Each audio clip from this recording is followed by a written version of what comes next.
नई राष्ट्रीय शिक्षा नीति 2020 लागू होने के बाद एनसीईआरटी के सभी विषयों के सिलेबस में परिवर्तन किया गया है। यह परिवर्तन कक्षा 6 से लेकर कक्षा 12 तक के सभी विषयों में परिवर्तन किया गया है। आज मैं कक्षा 10 गणित के सिलेबस में जो परिवर्तन किया गया है उसे विस्तृत रूप से बताने का प्रयास किया हूँ। आइए देखते हैं कैसे कैसे सिलेबस में परिवर्तन किया गया है। ये हमने विषय सूची पिछले साल का 2022-23 के लिए जो विषय सूची जारी किया गया था, जिसमें परिवर्तन नहीं किया गया था, मैं उसको लिया हूँ और उसमें बताऊंगा कि कौन कौन सा टॉपिक जो था पहले वो अब कट गया है।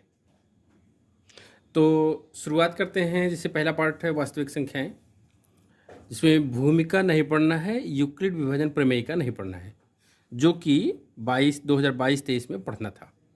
ठीक है, ये जो हमने रेड से किया है अब वो नहीं पढ़ना है, वो सिलेबस से निकल गया है, उसको काट दिया गया है। तो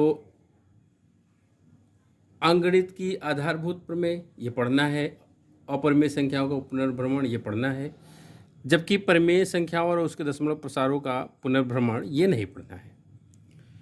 ठीक है, उसी तरह से बहुपद में दूसरे पाठ में आ जाएंगे, ये बहुपदों के लिए विभाजन एल्गोरिथम ये नहीं पढ़ना है। तीसरे पाठ में ये दो चरों में रैखिक समीकरण युग्म इसको नहीं पढ़ना है, इसको नहीं पढ़ना है। रैखिक समीकरण युग्म का ग्राफी विधि से जो ग्राफ से हल करते थे वो अब हट गया है। रैखिक समीकरण युग्म को हल करने की 3 विधियों को हम लोग पढ़ते थे, प्रतिस्थापन विधि, विलोपन विधि, बीजगुणन। अब बीजगुणन विधि को सिलेबस से हटाया गया है। अच्छा, ये जो सिलेबस में परिवर्तन किया गया है, फिलहाल हम लोग इसको 2023-24 मान करके चलेंगे। आगे अगर बढ़ेगा तो फिर आगे उसको देखा जाएगा। अगला है दो चरों के रैखिक समीकरणों के युग्म में बदले जा सकने वाले समीकरण ये नहीं पढ़ना है, ये सिलेबस से हट गया है। द्विघात समीकरण में द्विघात समीकरण का पूर्ण वर्ग बना करके हल सिर्फ नहीं पढ़ना है और बाकी सब पढ़ना है, बाकी पूरा पढ़ना है। समांतर श्रेणी में कोई कटौती नहीं की गई है, जैसे पहले था वैसे अभी पूरा पढ़ना है।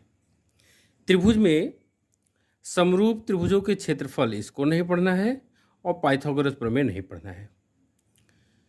समरूप आकृतियां पढ़ना है, त्रिभुजों की समरूपता पढ़ना है, त्रिभुजों की समरूपता के लिए कसौटियां, और इसमें 5 प्रमेय, शुरू की जो 5 प्रमेय है उन 5 प्रमेय को पढ़ना है। थेल्स प्रमेय, उसका व्युत्क्रम, फिर कसौटियाँ में आ जाएंगे तो कोण कोण कोण, भुजा भुजा भुजा और SAS यानी कि भुजा कोण भुजा प्रॉपर्टी पढ़ना है। 5 प्रमेय। अगला है निर्देशांक ज्यामिति। निर्देशांक ज्यामिति में लगभग सभी पढ़ना है, बस त्रिभुज का क्षेत्रफल उसको छोड़ा गया है, उसको सिलेबस से हटाया गया है। ये त्रिभुज का क्षेत्रफल इसको नहीं पढ़ना है, ये सिलेबस से कटा है। 8वां पाठ है त्रिकोणमिति का परिचय, जिसमें सब पढ़ना है, केवल पूरक कोणों के त्रिकोणमिति अनुपात इसको छोड़ करके, इसको नहीं पढ़ना है, ये सिलेबस से कटा है। 9वां पाठ है त्रिकोणमिति के कुछ अनुप्रयोग, जिसमें भूमिका नहीं पढ़ना है बल्कि ऊंचाई और दूरी पढ़ना है। पहले भी पढ़ते थे, अब भी पढ़ना है। वृत्त पूरा पढ़ना है, वृत्त में कोई कटौती नहीं की गई है। रचना चैप्टर को सिलेबस से हटा दिया गया है पूरा का पूरा, तो रचना पूरा नहीं पढ़ना है। इसके बाद वृत्तों से संबंधित क्षेत्रफल में भूमिका नहीं पढ़ना है, और वृत्त का परिमाप और क्षेत्रफल एक समीक्षा इसको नहीं पढ़ना है, और समतल आकृतियों के संयोजन के क्षेत्रफल। 13वां पाठ है पृष्ठीय क्षेत्रफल और आयतन, इसमें ठोसों के संयोजन का पृष्ठीय क्षेत्रफल और आयतन ये तो पढ़ना है। एक ठोस का एक आकार से दूसरे आकार में रूपांतरण, जैसे सवाल आता था ना कि एक शंकु को पिघला करके बेलन बनाया गया या एक बेलन को पिघला करके शंकु बनाया गया है, तो उस तरह का सिलेबस से कटौती किया गया है। शंकु का छिन्नक नहीं पढ़ना है, कोण फ्रस्टम नहीं पढ़ना है। सांख्यिकी 14वां पाठ है, जिसमें माध्य माध्यिका बहुलक ये तो पढ़ना है, बस संचयी बारंबारता बंटन का आलेखीय निरूपण ग्राफी मेथड से जो हल करते हैं वो नहीं करना है। प्रायिकता में भूमिका नहीं, सिर्फ हम लोग को पढ़ना है, ये देखिए पढ़ना है, इसको पढ़ना है। प्रायिकता में एक सैद्धांतिक दृष्टिकोण, बहुत मामूली सा छोटा सा है, उसको पढ़ना है। ये तो पिछले साल का 2022-23 के विषय सूची से ये कैसे कटा है। अब अगर नई विषय सूची आएगी तो कैसा होगा उसको हम लोग देखते हैं। ये देखिए 2023-24 के लिए पूरा जो टॉपिक कटा है उसको कट करके यहाँ पे आया है। देखिए पहला पार्ट है, दूसरा पार्ट, तीसरा पार्ट, चौथा पार्ट, पाँचवा, छठवां, इसमें सब जो कटा हुआ है वो पूरा कट करके इसमें आया है। सातवां देखिए त्रिभुज का क्षेत्रफल इसमें नहीं है, ठीक है ना।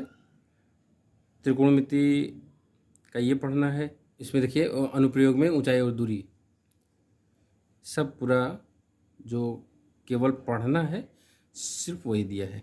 देखिए क्षेत्रफल वाले में इसमें कोण फ्रस्टम वगैरह सब नहीं है, संकुच छिन्नक ये सब नहीं है। इसमें देखिए माध्य, माध्यिका, बहुलक है और आलेखीय निरूपण वाला नहीं है।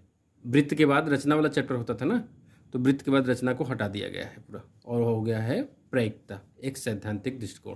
15 पाठ की जगह 14 पाठ हो गया है। तो ये है नया सिलेबस, इसी के आधार पर पढ़ाई करनी है और बोर्ड एग्जाम में क्वेश्चन भी इसी तरह के सेटअप किए जाएंगे। कैसे कैसे नंबरों का विभाजन हुआ है उसको हम लोग भी देख रहे हैं। इसको यहाँ देखिए, ये सब पूरा संख्या पद्धति 5 नंबर, बीजगणित से 18 नंबर का आएगा, निर्देशांक ज्यामिति 5 नंबर, ज्यामिति 10 नंबर, त्रिकोणमिति 12 नंबर, मेंसुरेशन 10 नंबर और सांख्यिकी तथा प्रायिकता दोनों एक में आएगा और 10 नंबर का, टोटल 70 नंबर का।